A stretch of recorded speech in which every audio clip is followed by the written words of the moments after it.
airline survive and revive? To speak on that, I'm joined now by the CMD, Mr. Ajay Singh. So great to have you on the NDTV network, Mr. Singh, and thank you for taking out the time to speak to us at what I'm sure is a busy time. Now, we're speaking also on an interesting day when there has been an announcement from your company that GST dues have been cleared. Let's start there. What are the dues that have been cleared, and is this what we're going to see as the primary utilization of the 3,000 crores raised, which is to clear outstanding dues? Well, the primary use of the raise is to increase capacity, go from the current 25 aircraft that SpiceJet is flying back to a 100 aircraft airline in the next 2 years. That's the primary objective of the raise. We were already close to 100 aircraft airline in 2019, and it is our intention to get back to being a 100 aircraft airline over the next 2 years. That's the primary objective. Of course, another objective of the raise is to clean up the balance sheet, clear up whatever is due and payable, settle with all our partners who are owed money primarily for the period when aircraft are not flying during COVID and during the grounding of the MAX aircraft in 2019 and for 3 years thereupon. So the idea is that we clean up our balance sheet, restructure all existing liabilities, and have the space and the strength to quickly grow back into being a 100 aircraft airline in a market which is absolutely booming, and where only of the population of 140 crore people today, 5 or 6 crore Indians fly. So SpiceJet knows how to do this. SpiceJet has been an airline which has been around the last 18, 19 years. We've flown with very high occupancy, with a great deal of success. We've brought about a turnaround in 2015, which was most unexpected and the envy of many. We feel that we are in a better position to bring about another turnaround here. SpiceJet already has all the experience and infrastructure to be a 100 aircraft airline. And so the primary objective of the race is to quickly get back to being a 100 aircraft airline. Okay, so that is the primary objective. But then, the back of the envelope calculation is that out of that 3,000 crore, about 2,400 crore is going to go towards dues. About 600 crore is left. I think what, you've also penciled in for fleet expansion is about 370 crores. So I come back to the question that some are asking and that we started with. With 3,000 crore fundraise successful, yes, that's a check mark. But can the airline actually survive and revive? How much more is required? Firstly, your number of 2,400 is a little overstated in our opinion.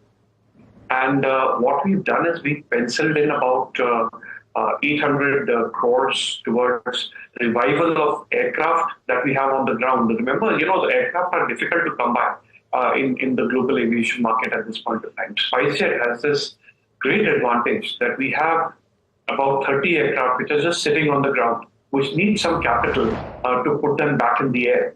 So the first objective of SpiceJet is to see that these 30 aircraft that are sitting on the ground, several of which are actually owned by SpiceJet, that those go back in the air. And for that, we've provided a significant amount of money from this fundraise.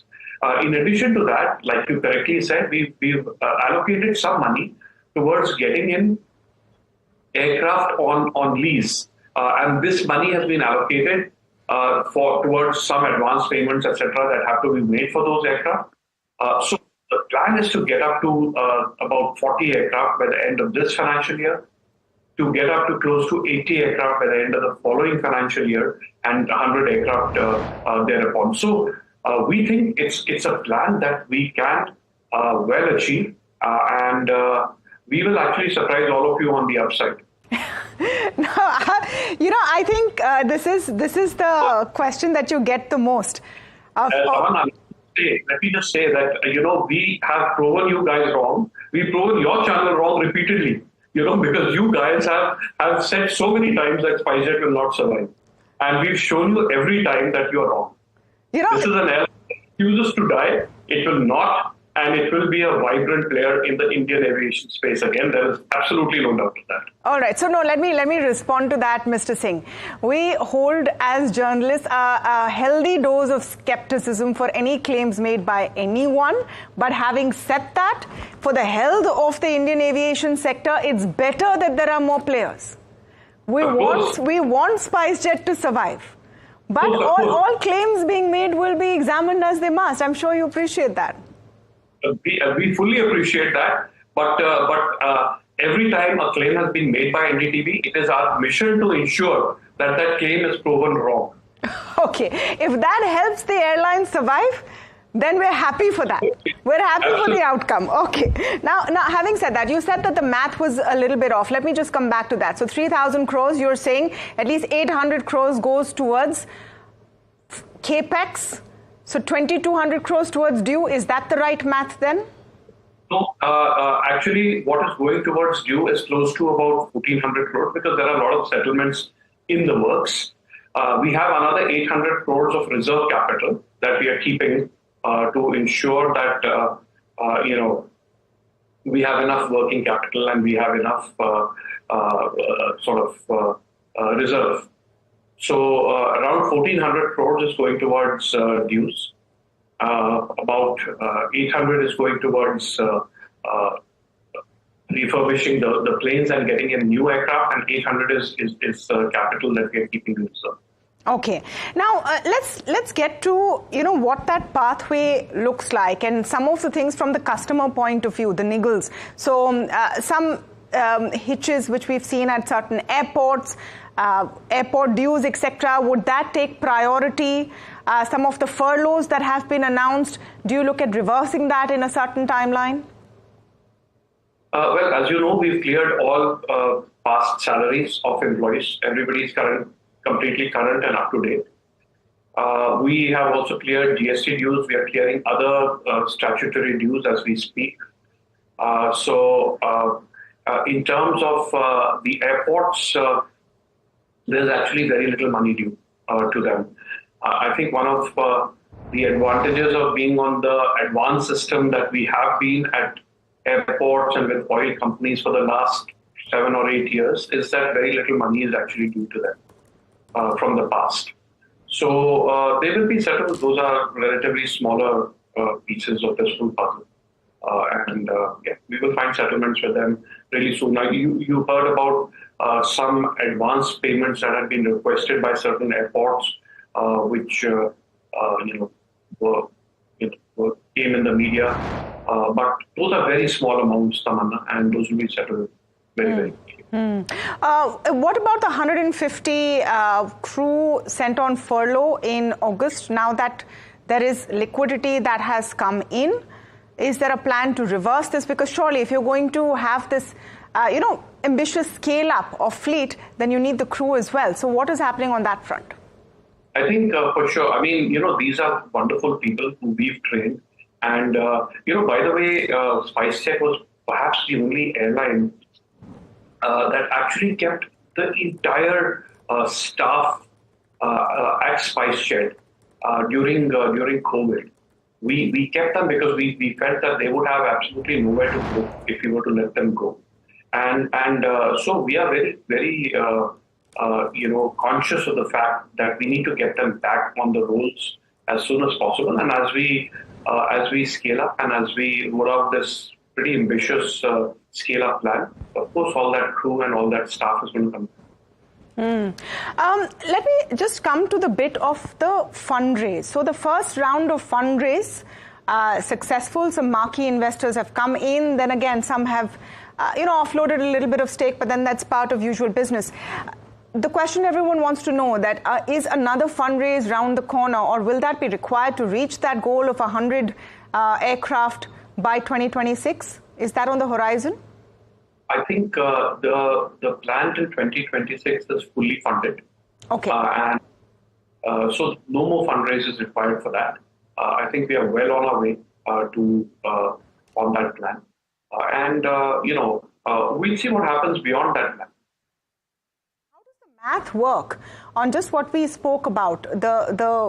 So the dues paid, the amount of capex left. I know you have about 36 grounded fleet, which you will first revive. But then if you want to get to the number of 100, so you need 30 odd more. Does the math really fit with the amount of funds raised so far? Yeah, when you take planes on the secondary market, Tamanna, you don't have to pay for the planes. What you do is you pay advance lease rental. So you 2 months or 3 months of lease rental. We've taken all that into account. We've taken some aircraft deliveries from Boeing towards the fag end of that plan, but not very many, given the current issues that Boeing is facing, which we hope that they will resolve really soon. But just to make sure that our plan remains robust and strong, we've taken very few deliveries from Boeing. The rest of the planes are actually coming off the secondary market, and there seems to be a decent amount of availability going forward. So we've taken advance payment for those aircraft. So how many planes would in this lot of 100 be from the secondary market in the final calculation? We will, so around 35 or 40 planes are from the secondary market over the next 2.5 years. And we have visibility for quite a large number of those aircraft already. We've taken a few, like I said, from Boeing towards the fag end of that period. And we'll see if Boeing is able to provide them, then great. And because we still have an outstanding order with Boeing for about 200 aircraft. If things come back on stream and they're able to provide those, then great. And if not, those will also have to be procured from the supply. So if I look back at the two primary reasons which have seen SpiceJet face turbulence, one was COVID, which was faced by everyone, and the second was Boeing itself. In that sense, leading up to my question, is it time for a sort of a reset when you look at the rest of your fleet and not look at Boeing primarily? Is that something that you're thinking of as well? I think we'll exercise all possible options. It's not as if the other manufacturer also has a great deal of capacity available. It's a tough market. I think Boeing has gone through a tough time. We'll see how things really pan out.